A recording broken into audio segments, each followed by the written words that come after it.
আসসালামু আলাইকুম প্রিয় দর্শক, আমি হাসিব মারজান আপনাদের সবাইকে আমন্ত্রণ জানাচ্ছি চ্যানেল আই সংবাদে। আর বিস্তারিত সংবাদের শুরুতেই জানিয়ে দিচ্ছি ফ্রেশ আটা, ময়দা, সুজি সংবাদ শিরোনামগুলো। ত্রয়োদশ জাতীয় সংসদ নির্বাচনে 3টি আসনে প্রার্থী বেগম খালেদা জিয়া। প্রথমবার প্রার্থী হচ্ছেন তারেক রহমান। 237 আসনে বিএনপির প্রার্থী তালিকা ঘোষণা। নিবন্ধিত দল জোট করলেও নিজস্ব প্রতীকেই করতে হবে ভোট। আরপিও সংশোধন করে আইন মন্ত্রণালয়ের অধ্যাদেশ জারি। জুলাই সনদ বাস্তবায়নে দ্রুত একমত হতে রাজনৈতিক দলগুলোর প্রতি সরকারের আহ্বান। ব্যর্থ হলে সরকার সিদ্ধান্ত নেবে, জানালেন আইন উপদেষ্টা। এবং সরকারের ভেতরে একটি অংশ নির্বাচন বানচালে পায়তারা করছে বলে এনসিপির অভিযোগ। সংস্কার নিয়ে সাপ লুডু খেলছে মন্তব্য।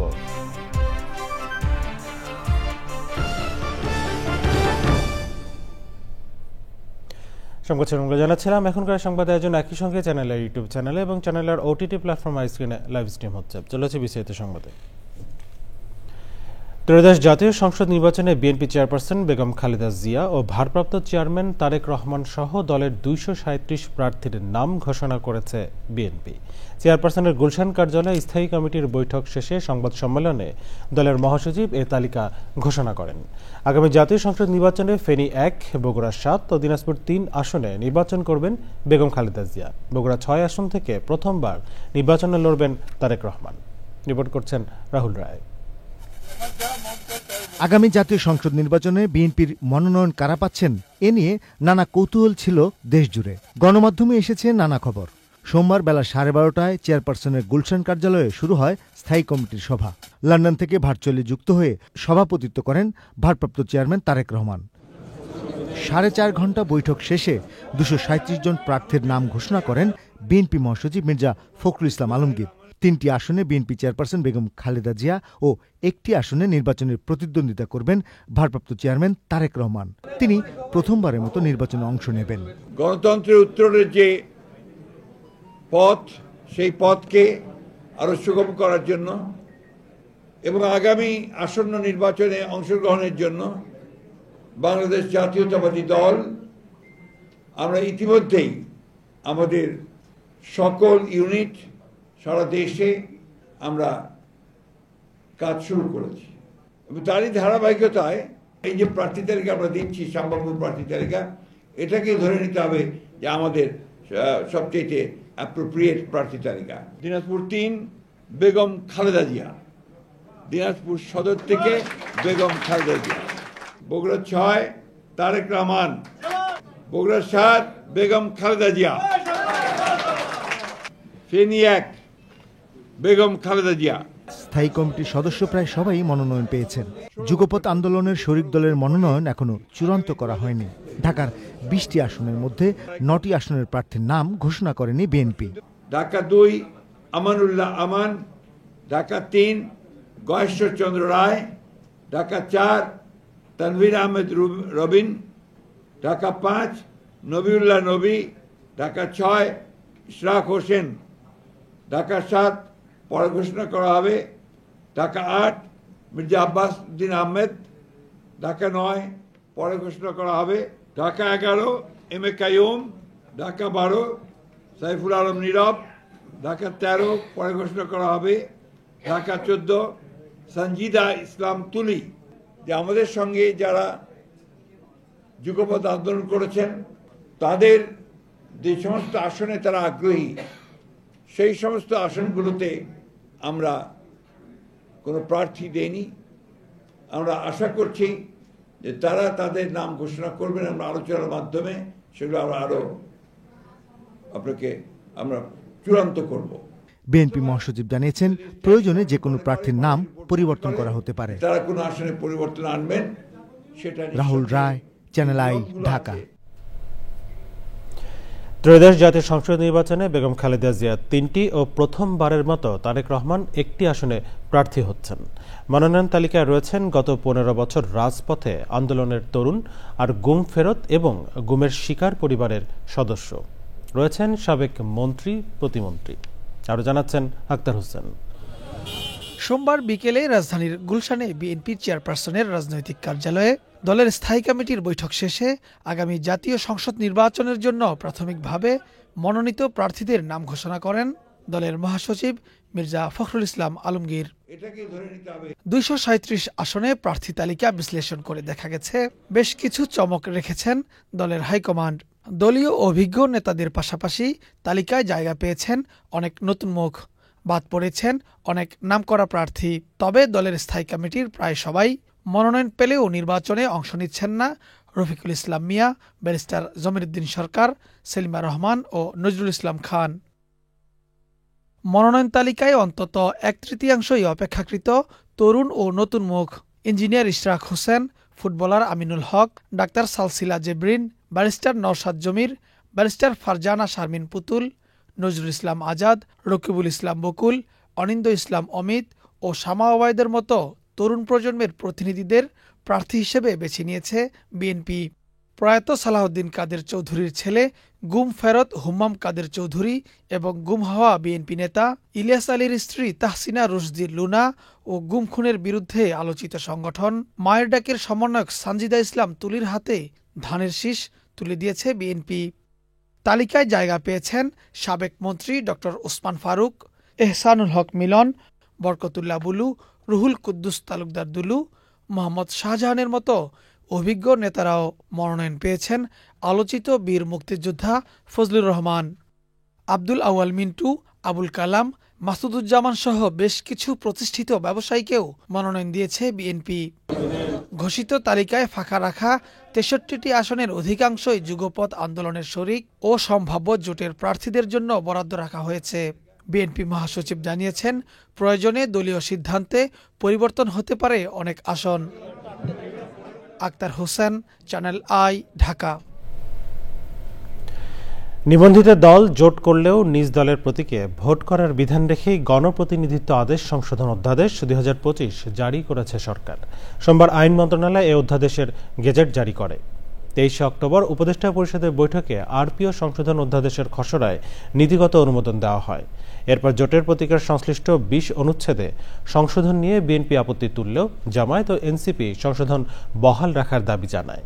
অবশেষে জোট করলেও ভোট করতে হবে নিজ নিজ দলের প্রতীকে, এমন বিধান রেখে অধ্যাদেশ জারি করা হলো। ত্রয়োদশ সংসদ নির্বাচন সামনে রেখে একগুচ্ছ সংশোধন আনা হয়েছে আরপিওতে। আরপিও সংশোধন অধ্যাদেশ জারির মধ্যে নির্বাচনী আইনের সব ধরনের সংস্কার কাজ শেষ হলো। ইতিমধ্যে ভোটার তালিকা আইন সংশোধন, নির্বাচন কর্মকর্তা বিশেষ বিধান আইন সংশোধন, নির্বাচন কমিশন সচিবালয় আইন সংশোধন, ভোট কেন্দ্র নীতিমালা, দেশি বিদেশি পর্যবেক্ষণ নীতিমালা ও সাংবাদিক নীতিমালা সহ সব ধরনের আইন ও বিধি সংস্কার করেছে ইসি। আরপিও সংশোধন হওয়ায় এর আলোকে দ্রুত দল ও প্রার্থীর আচরণ বিধিমালা জারি করবে নির্বাচন কমিশন। যত দ্রুত সম্ভব জুলাই সনদ বাস্তবায়নে রাজনৈতিক দলগুলোকে একমত হওয়ার আহ্বান জানিয়েছে অন্তর্বর্তী সরকার। একমত হতে দলগুলো ব্যর্থ হলে এ বিষয়ে সরকার সিদ্ধান্ত নেবে।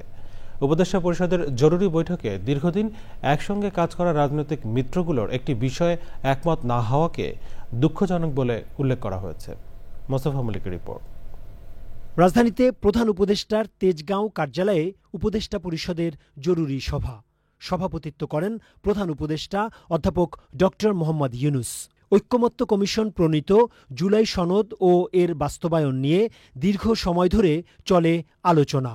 সভায় সংস্কার নিয়ে একাধিক বিষয়ে ঐক্যমত্য প্রতিষ্ঠার জন্য কমিশন ও রাজনৈতিক দলগুলোর প্রতি ধন্যবাদ জানানো হয়। পরে সংবাদ সম্মেলনে সভার বিস্তারিত তুলে ধরেন আইন উপদেষ্টা অধ্যাপক আসিফ নজরুল। জানানো হয়, প্রস্তাবিত জুলাই জাতীয় সনদ আদেশ চূড়ান্তকরণ এবং এতে উল্লিখিত গণভোট আয়োজন ও গণভোটের বিষয়বস্তু নিয়ে সভায় আলোচনা হয়েছে। কয়েকটি বিষয়ে রাজনৈতিক দলগুলোর মতভিন্নতার বিষয়েও উঠে আসে আলোচনায়।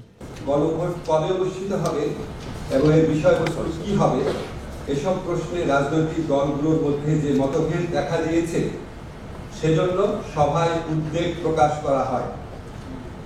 এই প্রেক্ষিতে গণভোটের সময় কখন হবে, মানে গণভোট কবে অনুষ্ঠিত হবে, গণভোটের বিষয়বস্তু কি হবে, জুলাই সনদে বর্ণিত ভিন্ন মতগুলো প্রসঙ্গে কি পদক্ষেপ নেওয়া হবে তা নিয়ে ঐক্যমত কমিশনের প্রস্তাবগুলোর আলোকে জরুরি ভিত্তিতে চূড়ান্ত সিদ্ধান্ত গ্রহণ করা প্রয়োজন বলে সভা অভিমত ব্যক্ত করে। আইন উপদেষ্টা বলেন, সরকার আশা করছে ফ্যাসিবাদ বিরোধী আন্দোলনের দীর্ঘদিনের মিত্র রাজনৈতিক দলগুলো দ্রুত সরকারকে ঐক্যবদ্ধ নির্দেশনা দেবে। রাজনৈতিক দলগুলোকে স্বীয় উদ্যোগে নিজেদের মধ্যে আলাপ আলোচনা করে সম্ভাব্য দ্রুততম সময়ে, সম্ভব হলে আগামী 1 সপ্তাহের মধ্যে সরকারকে ঐক্যবদ্ধ দিক নির্দেশনা প্রদান করার আহ্বান জানানো হয়। এমন নির্দেশনা পেলে সরকারের পক্ষে সিদ্ধান্ত গ্রহণ অনেক সহজ হবে। আমরা অপেক্ষা করব, তারপর অবশ্যই সরকারের মতো এক করবে। উপদেষ্টা পরিষদের সভায় 2026 সালের ফেব্রুয়ারির প্রথমার্ধে আগামী জাতীয় সংসদ নির্বাচন অনুষ্ঠানের বিষয়ে সরকারের সংকল্প পুনর্ব্যক্ত করা হয়। Mostafa Mallik, channel I, Dhaka. জাতীয় নাগরিক পার্টি এনসিপির সদস্য সচিব আক্তার হোসেন বলেছেন, সরকার সংস্কার নিয়ে সাপ লুডু খেলছে। রাজধানী বাংলা মোটরে সমসাময়িক বিষয় নিয়ে সংবাদ সম্মেলনে তিনি বলেন, সরকারের ভেতর থেকে সংস্কার ভণ্ডুল করে নির্বাচন বানচাল করতে চাইছে। আর দলের মুখ্য সমন্বয়ক নাসিরুদ্দিন পাটোয়ারি বলেছেন, বড় দলগুলো আসনের লোভ দেখিয়ে গণতন্ত্রের পথ রুদ্ধ করার চেষ্টা করছে। বিস্তারিত তাফহিমুল ইসলামের রিপোর্টে। চলমান রাজনৈতিক সংকটের মধ্যে অন্তর্বর্তী সরকারের সংবাদ সম্মেলনের পর নিজেদের অবস্থান পরিষ্কার করতে সংবাদ সম্মেলন আয়োজন করে জাতীয় নাগরিক পার্টি এনসিপি। শুরুতেই দলের সদস্য সচিব আক্তার হোসেন বলেন, সরকারের ভেতরের একটি অংশ নির্বাচন বানচালের পায়তারা করছে। সরকার আসলে এই সংস্কারের বিষয়গুলোকে নিয়ে সাপ লুডু খেলছে। আমরা 96-তে পৌঁছে গিয়েছিলাম, সেটাকে আবার টেনে নিয়ে আসা হয়েছে সাপ কেটে। আমাদের কাছে স্পষ্টতই প্রতীয়মান হচ্ছে যে সরকারের ভিতরের কোনো একটা অংশ সংস্কারকে ভণ্ডুল করে নির্বাচনকে বানচালের তারা পায়তারা করছেন। এমনটা বাংলাদেশের মানুষ হতে দেবে না। আক্তার হোসেন বলেন, জুলাই সনদ বাস্তবায়ন কেউ ঠেকিয়ে রাখতে পারবে না। জুলাই সনদ বাস্তবায়নকে কোনো দল ঠেকিয়ে রাখতে পারবে না। যদি তারা বলে করে যে জুলাই সনদ কোনো রাজনৈতিক দলের চাওয়া পাওয়া, শুধু রাজনৈতিক দলের চাওয়া পাওয়া না, জাতীয় নাগরিক পার্টি জনগণের চাওয়াকেই নিজেদের বক্তব্যে একটা বিবৃত করছে। আমরা জনগণের চাওয়াটাকে এখানে বলছি এবং মানুষেরা গণভোটের মধ্য দিয়ে তাদের আকাঙ্ক্ষাকে ব্যক্ত করবে। যদি সাহস থাকে গণভোটের থেকে অগ্রসর হওয়া হোক, জনগণ গণভোটের মধ্য দিয়ে দেখিয়ে দেবে যে তারা সংস্কারের পক্ষে, সংস্কার বাস্তবায়নের পক্ষে। বহুদলীয় গণতন্ত্র নষ্টের জন্য একটি দল উঠে পড়ে লেগেছে অভিযোগ করেন নাসিরুদ্দিন পাটোয়ারি। আসনের লোভ দেখিয়ে গণতন্ত্রের যে পথ সেটাকে রুদ্ধ করা হচ্ছে। বিভিন্ন ছোট ছোট দল যারা রয়েছে 1-2টা আসন দিয়ে গণতন্ত্রের যে পথ, বহুদলীয় গণতন্ত্রের যে সৌন্দর্য, সেটাকে বাংলাদেশে নষ্ট করা হচ্ছে, রুদ্ধ করা হচ্ছে। কথিত মামলায় ভয় পান না জানিয়ে নাসিরুদ্দিন পাটোয়ারি বলেন, সন্ত্রাস চাঁদাবাজের বিরুদ্ধে এখন থেকে যুদ্ধ ঘোষণা করছে NCP. Tafhimul Islam, channel I, Dhaka. রাজনৈতিক দলগুলোর মাঝে মতানৈক্য থাকলেও মতবিরোধ থাকা উচিত নয় বলে মন্তব্য করেছেন জামায়াতে ইসলামের আমির ডক্টর শফিকুর রহমান। যুক্তরাষ্ট্র, যুক্তরাজ্য সফর এবং সৌদি আরবে পবিত্র ওমরা পালন শেষে মঙ্গলবার ভোরে দেশে ফিরে হযরত শাহজালাল আন্তর্জাতিক বিমানবন্দরে তিনি এসব কথা বলেন। 15 দিনের সফরে প্রবাসীদের অবদানের কথা তুলে ধরে জামায়াতে আমির বলেন, সরকার প্রবাসীদের ভোটার তালিকায় যুক্ত করলেও এখনও অনেক জটিলতা রয়ে গেছে। তাই নির্বাচন কমিশনকে নির্ধারিত দিন থেকে আরও 15 দিন সময় বাড়ানোর আহ্বান জানিয়েছেন তিনি।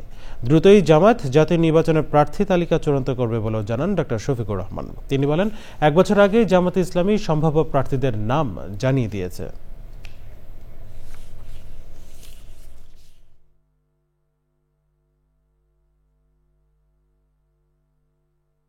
আমাদের মধ্যে মতানৈক্য হোক, তবে দোয়া করেন মতবিরোধ যেন না হয়। মতের ভিন্নতা থাকবে, এটাই গণতন্ত্রের সৌন্দর্য। সব দল তো এক দল নয়, সবগুলা দল ভিন্ন ভিন্ন, তাদের দৃষ্টিভঙ্গিতেও কিছু পার্থক্য থাকবে, এটাই স্বাভাবিক। আমরা সকলের মতকে শ্রদ্ধার সাথে দেখি, তবে আমরা নিজেরা যে মতটা প্রকাশ করি আমরা চেষ্টা করি চিন্তা ভাবনা করে জাতির স্বার্থেই সেই মতগুলো প্রকাশ করার। দেখছেন চ্যানেলের সংবাদ, এ পর্যায়ে নিচ্ছি বিরতি।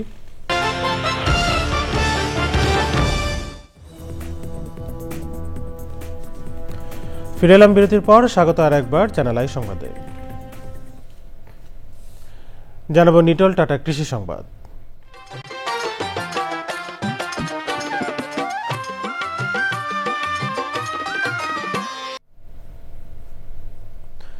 চাঁদপুরের পদ্মা মেঘনায় আশানুরূপ ইলিশ না মিললেও নদীতে ধরা পড়ছে বড় বড় আকারের পাঙ্গাস। স্থানীয় আড়ত এবং বাজার সবখানেই পাঙ্গাস মাছ ঘিরে ক্রেতাদের ভিড় চলছে। চাঁদপুর প্রতিনিধি মোর্শেদ আলমের পাঠানো তথ্য ভিডিওচিত্রে রিপোর্ট করছেন জহির মুন্না। মা ইলিশ রক্ষার 22 দিনের নিষেধাজ্ঞা শেষে প্রাণ ফিরে পেয়েছে চাঁদপুরের পদ্মা মেঘনা নদী সংলগ্ন বড় স্টেশন মাছঘাট। তবে এখানে ইলিশের বদলে দেখা মিলছে বড় বড় আকারের পাঙ্গাস মাছ। গড়ে 8 থেকে 12 কেজি ওজনের এসব পাঙ্গাস প্রতি কেজি বিক্রি হচ্ছে 750 থেকে 800 টাকায়। চাই না চাই এগুলো দিয়ে কিন্তু পাঙ্গাসের পোনাগুলো নিধন করে। তো এই নিধন যদি মৎস্য বিভাগ বন্ধ করতে না পারে তাহলে কিন্তু পাঙ্গাস মাছ আমরা পাবো না। একসময় কিন্তু শীতে প্রচুর পাঙ্গাস মাছ আমাদের এই পদ্মা মেঘনা ডাকাতিয়াতে পাওয়া যেত, এখন কিন্তু সে আগের মতো পাঙ্গাসের প্রাচুর্যতা নাই। ইলিশের থেকে দাম কম হওয়ায় ক্রেতারা ঝুঁকছেন পাঙ্গাসের দিকে। আগে পাঙ্গাসের রেট ছিল, অভিযানের আগে ছিল 1500 1600, এখন বর্তমানে আছে 800 850। প্রতিটি পাঙ্গাস মাছের বাচ্চাগুলি এখন বড় হয়ে গেছে, তো এই 2-1 দিন পাঙ্গাস মাছ বেশি থাকবে। যদি পাঙ্গাসের ফোনা না ধরতো, পাঙ্গাসের বাচ্চা না মারতো, ছাই দিয়া এবং জাল দিয়া বসে দিয়া, এই ছোট পাঙ্গাস না ধরলে পাঙ্গাসের কেজি 400-500 টাকা সব মানুষের পাঙ্গাস খেতে পারতো। যখন অভয়াশ্রম থাকে তখন নদীগুলিতে কোনো জাল ফেলতে পারে না, তো জাল না ফেলার কারণে ওই সারা নদীতে পাঙ্গাসটা মানে ছোটাছুটি করতে পারে আর কি। ছোটাছুটি করার কারণে পাঙ্গাসটা মানে বড় হয়। সংশ্লিষ্টদের মতে এবার মা ইলিশ রক্ষায় নিষেধাজ্ঞার সাফল্য পাওয়া যাচ্ছে পাঙ্গাস মাছেও। Zahir Munna, channel I. এখন দেখবেন প্রকৃতি সংবাদ।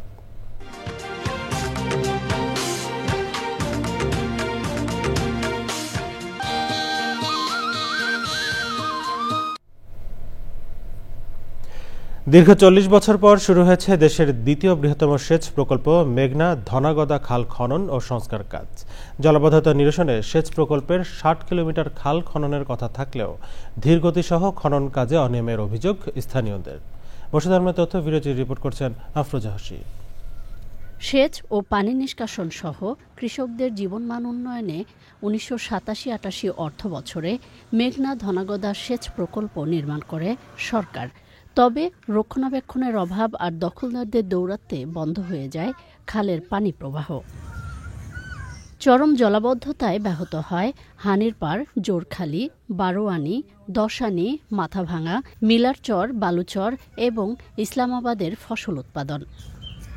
এমন বাস্তবতায় 3 দশক পেরিয়ে খাল খনন ও সংস্কার শুরু হলেও রয়েছে অনিয়মের অভিযোগ। পানি ঠিক মতো পৌঁছে না, এই জন্য কৃষক প্রতি বছরই মার খায় ফসলে। ধান কুফসলি মিলাজিলাই করি, প্রজাতি ধানই বেশিরভাগ করা হয়। তারা অবৈধভাবে দখল করে রাখছে কালান যা আছে সব পানি যাইতে পারে, কৃষকের ধান পান সব তোলা যাইতেছে।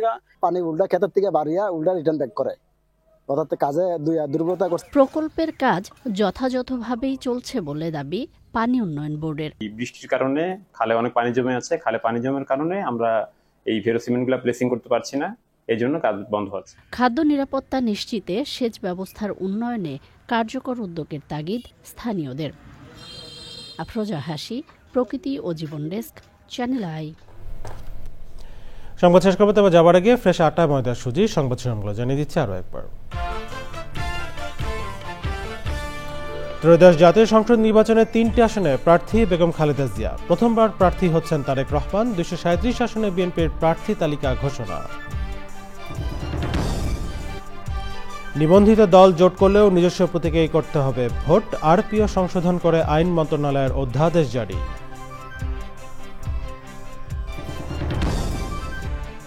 জুলাই সনদ বাস্তবায়নে দ্রুত একমত হতে রাজনৈতিক দলগুলোর প্রতি সরকারের আহ্বান। ব্যর্থ হলে সরকার সিদ্ধান্ত নেবে, জানালেন আইন উপদেষ্টা।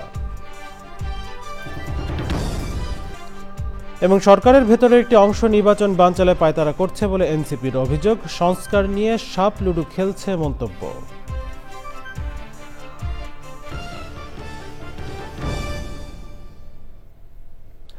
চ্যানেলে সর্বশেষ সংবাদ জানতে ভিজিট করুন চ্যানেলে online.com। যুক্ত থাকুন আমাদের সোশ্যাল মিডিয়া প্ল্যাটফর্মগুলোর সাথে। এই ছিল চ্যানেলের সঙ্গে এখনকার আয়োজন। এতক্ষণ সাথে থাকার জন্য ধন্যবাদ সবাইকে।